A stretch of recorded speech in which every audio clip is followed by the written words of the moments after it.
WUSA 9 News starts now.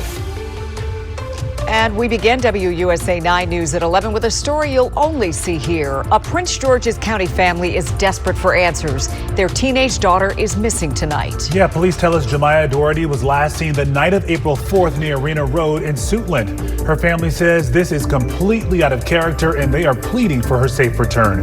Thank you for staying up with us at 11 o'clock. I'm Lorenzo Hall. And I'm Leslie Foster. Our Katie Lesso has more on the search to find her. It's now been more than a week since Jemiah was last seen. Her family says they just want her back home. She also goes by Maya. Pinky's her baby name. Holding up a flyer with the word missing and her daughter's face on it, Janice Coleman with a plea. Jemiah, your love, we need you to come home. To her daughter, 16-year-old Jemiah Doherty, but also the public. Help bring my daughter home. She's needed at home. She also has a cat that loves her very much. Y'all misses her. Sorry. The night of April 4th, she says her daughter, who was grounded at the time, climbed off the balcony at a family member's home along Rena Road in Suitland. No one has heard from her since. Unfortunately, it's not the first time she's left home. This is her second time when she's grounded. The last time she was grounded as well. But she says the last time she was back 3 days later. This time she left without her phone and hasn't been heard from since. She's the youngest of three. Out of the three, has that poppin' personality. Like, she needs to come home. We miss her energy. We miss her bubbly self. Until that happens, they're searching and holding out hope. I'm a nervous wreck. It's a lot. So if you have any information about where she may be, they are begging you to call police. In Prince George's County, I'm Katie Lasso, WUSA 9. All right, now to our weather impact forecast. It was warm today, but it's really going to feel like summer tomorrow. Yeah, we're zooming right into it. The Chief Tupper Shed is out on the terrace with no jacket. How hot's it going to be tomorrow, Tup? It's going to be like, I would say, early June. And then we get into the middle part of the week, it's going to be like summer. I mean, it really is. So get ready. It's going to be a nice stretch, though. It's not going to be crazy humid as we go through this, so not so bad. Let's first talk about record highs tomorrow. 91 Baltimore is safe, I think. 91 in DCA is safe, but 87 at Dulles and the 87 in Martinsburg, those are in jeopardy. I could see both of those being at least tied. So here's what we're going to forecast. We're going to forecast 88 for Dulles for a new record. We'll forecast 87 for Martinsburg for a tie. And right now we think upper 80s for both DC and Baltimore. We'll come back. We'll show you the record highs for Wednesday. We have a better chance on Wednesday to break them. Okay, it's graph out tomorrow. More sunshine tomorrow than we had today. Temperatures starting out in the 60s. I mean, it's like really late June with temperatures in the 60s. We're headed for the upper 80s. A lot of sunshine and still a little bit breezy. It was kind of breezy to windy today. It'll be a little bit breezy, but it'll be a warm breeze tomorrow. Winds out of the southwest. We'll come back. We'll talk about the record highs on Wednesday. We'll also talk about a couple of strong cold fronts we're tracking. Okay, we'll see you in a bit. Thank you, Top. Democratic Representative Eric Swalwell will resign from Congress. Last night, he dropped out of the California governor's race. 4 women have accused him of sexual assault. Yeah, he denies those allegations, we should point out, but says he's responding to bipartisan calls for him to step down. The House Ethics Committee opened an investigation into his alleged misconduct that may have involved a former member of his staff. Swalwell was seen by many as a frontrunner in the California governor's race. And just about 2 hours after Congressman Swalwell announced his resignation, Texas Congressman Tony Gonzalez announced he plans to retire tomorrow. The 3-term Republican admits to having an affair with a member of his staff who died by suicide. In the last couple of days, congressional leaders from both parties have called for Gonzalez to be expelled, and the House Ethics Committee opened an investigation into his confession. It is spring break week for DC students, and in 2 days, temporary legislation allowing district leaders to establish special juvenile curfew zones will expire. Over the weekend, police reported 6 curfew violations. This is what it was like in Navy Yard Saturday night. Officers broke up large groups of fighting. Violence was also reported near the wharf. Metro Transit police arrested 4 teens at the Waterfront Metro Station, 3 for fighting, 1 for assaulting an officer. All I see is a bunch of teenagers just walking, messing with people elderly like me. They don't have no respect for people in the wheelchair. They have to keep that curfew. That's the only way these young people gonna be in order. Well, the D.C. Council is set to vote on an extension of the special curfew zones next week. Leaders say there will be heavy police and National Guard presence throughout spring break. In Fairfax County, police say they've arrested a man who's been breaking into homes in Centerville, fully naked. He's 21-year-old Cedric Walker. He was wearing clothes this morning when police arrested him at his home on Gatwick Square. Officers have been staking out neighborhoods in Centerville for weeks, looking for their suspect. And this morning it paid off. An officer spotted Walker, yes, naked. Drones followed him back to his home, and then he surrendered after a 3-hour standoff. Oh boy. All right. So new tonight, the Manassas City Council voted this evening to rename Manassas Regional Airport to Washington Manassas Airport.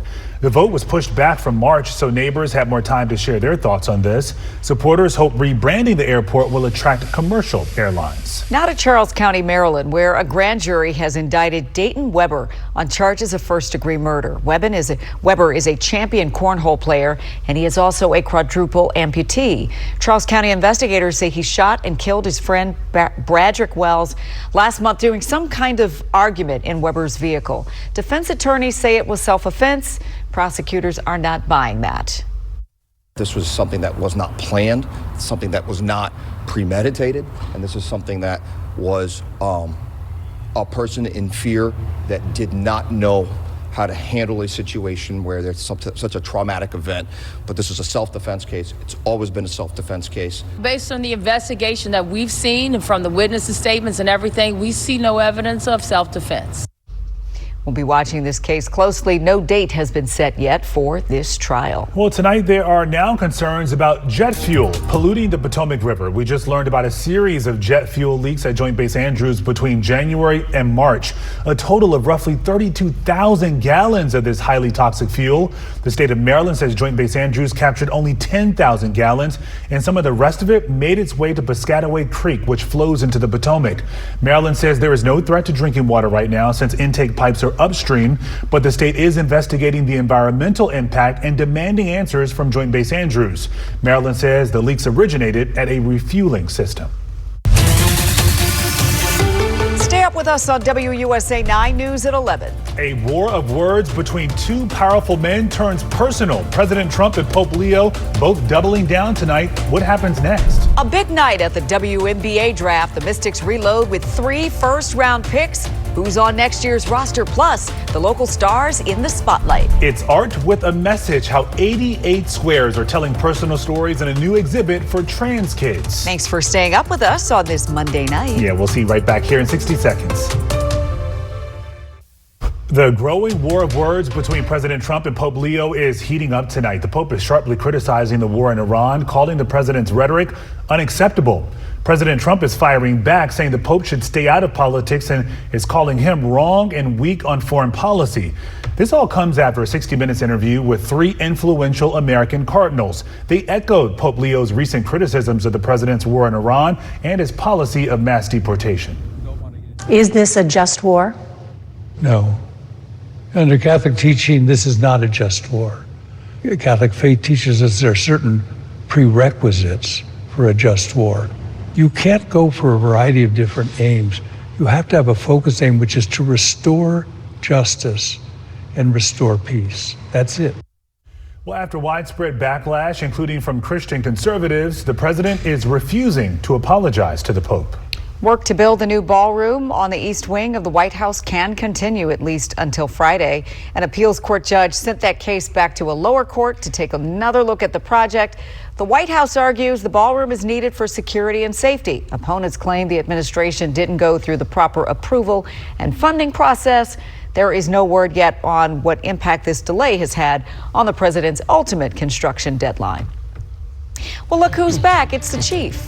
Yeah, and it's a lot warmer tonight, Top, than it was this time last night. It really is, and it's just these numbers are just gonna get higher. Right now, we're 8 degrees warmer than we were this time last night, 6 degrees warmer in Hagerstown, and 19 degrees warmer in Philly. We'll come back. We'll talk about what the record highs are for Wednesday and when the next chance for showers and storms is. We need the rain.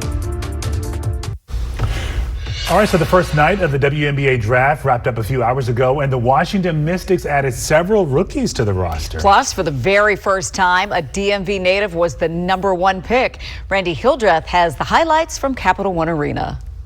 Tonight, dreams were made and new women's basketball dynasties are being built, including here in D.C. I want to break down the very latest for the Washington Mystics. So, round one, the Mystics had the 4th, 9th, and 11th pick. They selected Lauren Betts, 6'7" center from UCLA, fresh off her championship win with the team. Angela Dugalich, 6'4", forward from UCLA, solid three-point shooter, and Cody McMahon, 6 foot forward from Ole Miss. She brings a level of versatility on the court. Now, Coach Sidney Johnson says he was looking to draft smart and strong players and felt like he did that. Washington finished 16-28 last season, missed the playoffs, so this is a chance to bring some vibrant rookie talent to the roster.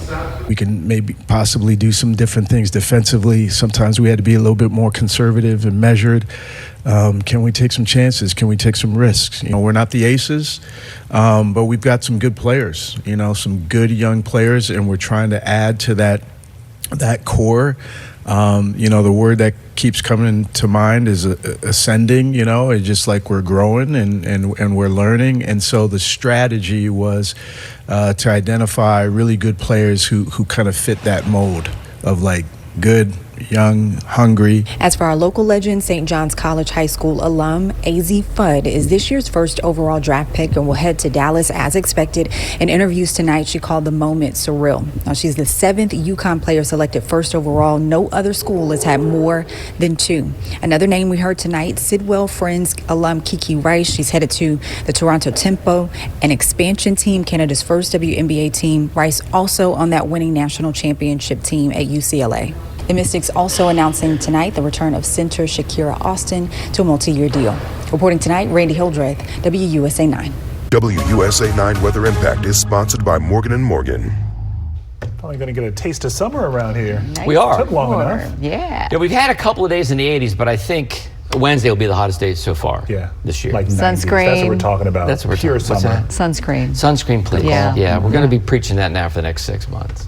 Maybe 7 months, actually. All right, so we're 82 today, but you know what? We get into tomorrow, we're looking at mid to upper 80s. And then on Wednesday, many of us are going to be 90 degrees, either side of 90 degrees. So the bus stop forecast, probably don't need a sweatshirt or anything. I mean, temperatures are going to start out primarily in the 60s, maybe a couple of upper 50s in the burbs, but I mean 65 downtown, low 70s, low 80s by noon, and 87 when the kids come home.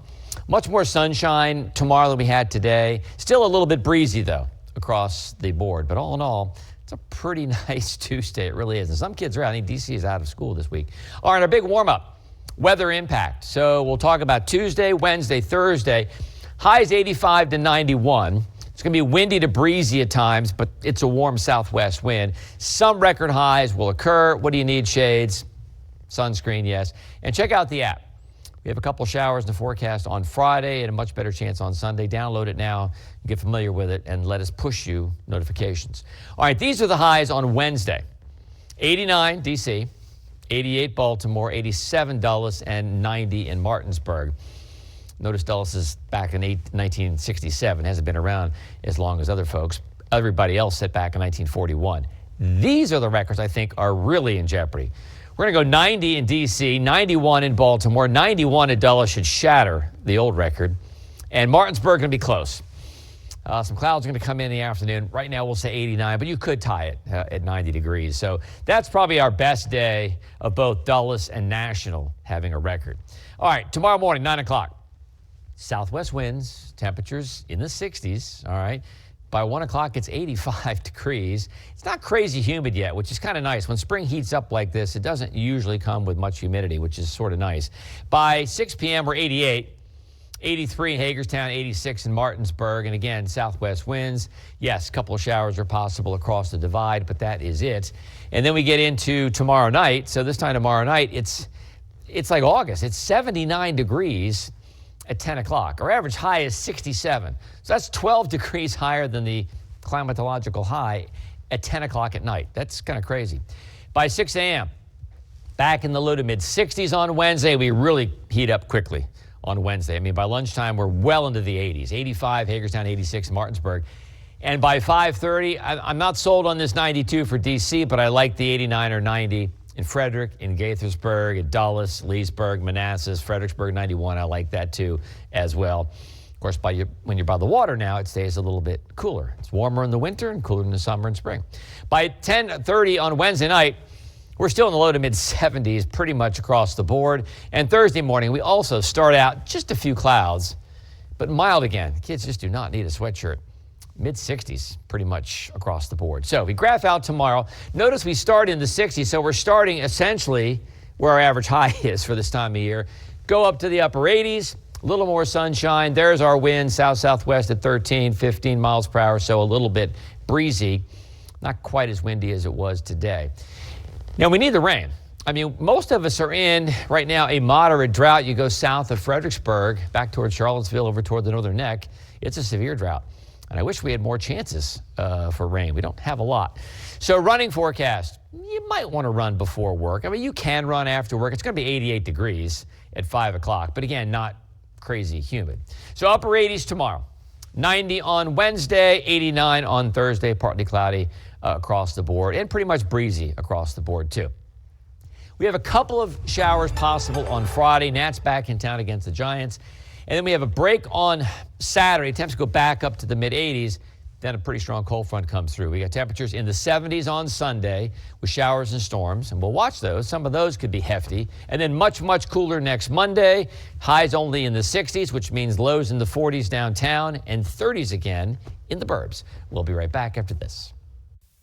Police in Montgomery County want to know if two security scares at an elementary school are connected. Officers were called about graffiti at Bradley Hills Elementary in Bethesda Saturday. School leaders say it included the name of the gunman behind the Sandy Hook school shooting back in 2012. The district says earlier this month, a storage shed at Bradley Hills was set on fire. So there is additional security at the school while police investigate. Maryland State Police say several teens face charges after going to illegal car rallies over the weekend. They were held in Prince George's, Montgomery, and Howard counties. Police arrested 18-year-old Stephen Javier Cruz Benitez of Silver Spring and 19-year-old Peyton Frazier of Pasadena. Now, they say Cruz Benitez had a loaded gun. Frazier allegedly fought with officers, and police also detained two 17-year-olds. One of those teens from Fairfax, Virginia, had a loaded gun with the serial number removed. The other teen from Laurel had a fake gun, and he was released to a parent. All right, so Virginia Governor Abigail Spanberger has about 38 minutes to take action on dozens of bills. That includes a gun policy, a plan to legalize retail marijuana sales, and a bill to let Fairfax County Police and Virginia State Police pull people over for traffic violations on the GW Parkway. Right now, only U.S. Park Police can make that move. The governor has signed more than 500 bills since taking office in January. Last week, you might remember, she vetoed a controversial proposal that would have let voters decide if a casino could be built in Fairfax County. In Alexandria, leaders are making some tough calls as they tackle next year's budget. One of them is to eliminate free parking on King Street on Sundays. And doing so could generate about $700,000 in new revenue. If the city council approves, members will have to increase the budget for parking meter readers to 7 days a week. Wherever things land, the city's budget must be finalized by the end of the month. And in D.C., budget cuts are also on the table. Educators hope the city council spares a program called the Pay Equity Fund. It supplements pay for employees at early learning programs, offering them a salary right in line with teachers. Mayor Muriel Bowser's budget proposal ends that funding. Today, we spoke with the CEO of Educare DC. That's an early learning program for children ages 5 and under. He says the Pay Equity Fund allows his organization to recruit and retain employees. If the DC Council votes to eliminate the Pay Equity Fund, teachers will leave, like Sharnetta said, classrooms will close, and then parents will leave the workforce, which is opposite of the growth agenda that the mayor has talked about. All right, so Mayor Bowser prefers providing subsidies directly to families to help pay for early learning programs. The D.C. Council will vote on next year's budget in June. Maryland lawmakers wrapped up their session this afternoon. Governor Wes Moore signed off on next year's budget, which relies on some new ways to provide customers with a break on expensive energy bills. But he explains to our Matt Gregory why everyone isn't sold on this plan. So when session started 90 days ago, one of the biggest issues facing Marylanders were those record high winter electric bills. Today, end of session, sine die, and the governor and top Democrat lawmakers say they have a plan in place that will help Marylanders in the wallet, but Republicans say it's not enough. This winter hit Marylanders' electric bills like never before. Paycheck is just like nothing. So we had to go to our savings. Find ways to reduce our utility bills. It's a big part of our budget. Our people need relief now. On the last day of session, Governor Westmore and lawmakers announced the months-long developed plan, the Utility Relief Act. It's actually hundreds of dollars that's going to be going to every Maryland family at least. Governor Moore sat down with us to explain the rebates will go to all Maryland families, and lower-income families could see up to $1,400 back. Now, what about bringing prices down overall? We've seen increased demand, but supply not moving. That's what's helped price to go up. Governor Moore says the act will help Maryland add more energy to the grid. But the supply issues that we can when it comes to streamlining and permitting, et cetera, we are doing that, and that will make an impact on people's lives. The act also demands data centers bring their own electricity online and caps certain rate hikes and utility executives' compensation. They've taken 90 days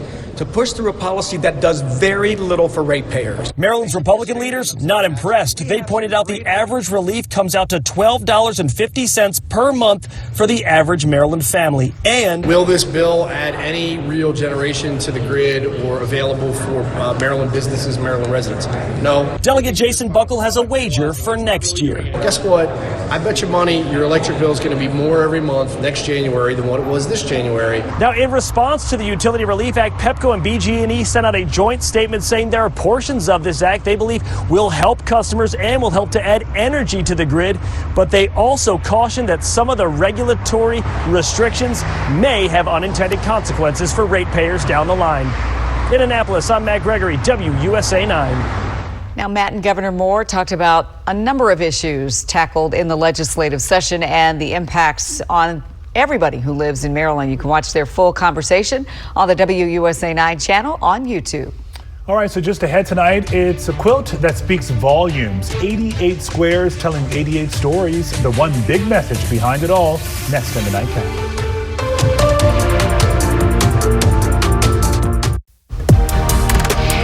It's time for the Nightcap, and a special project in Arlington is giving young people who are transgender and non-binary a really powerful way to be seen and heard during a time when their rights are under attack. Yeah, it's called the Trans Youth Quilt. It features 88 squares created by young people and their allies, each one telling a personal story. A member of an advocacy group called Equality Arlington says those 88 messages have universal appeal. I mean, I think the first thing I hope people see is really all the joy and resilience of these young trans people. Despite the difficult national circumstances, this quilt, it's bursting with rainbows, inspirational quotes, sharks, dragons, messages of love. The quilt is on display at Arlington County Central Library, and it's going to be there for several months. And eventually it could go on display across the country. All right. All right. That's where it's top. Okay, so we were 82 today. We're going to step it up a little bit tomorrow. Okay. We're going to step it up again. Finally, you're working around here. Good. Okay. You know, some people think it's too warm, but I love it. So upper 80s tomorrow. Near 90 on Wednesday, but not humid tomorrow. So not a bad day, really. 89 on Thursday. And then some storms possible on Friday. Nat's back in town. Not a lot of storms. We have a break on Saturday. We kind of bump back up to 84. Then a strong cold front approaches, and then we're looking at showers and storms late Sunday, and that will bring us back to reality. So we've got 60s to 90s on there. Highs on Monday only in the 60s. Lows in the 40s, which means lows in the 30s in the burbs. Probably not any frost with that, but close. It will be chilly. We'll need a cool off after this week. That's okay. Okay, fine. Yeah, we might actually want that by then. All right, thanks so much for staying up with us on this Monday night. Yeah, the Late Show with Stephen Colbert is next. Have a great night. Get some rest. We'll see you back here tomorrow. Yeah, get some rest. I was going to say on a Monday. Yeah, rest up on a Monday. Yeah, rest up. Can't be too crazy.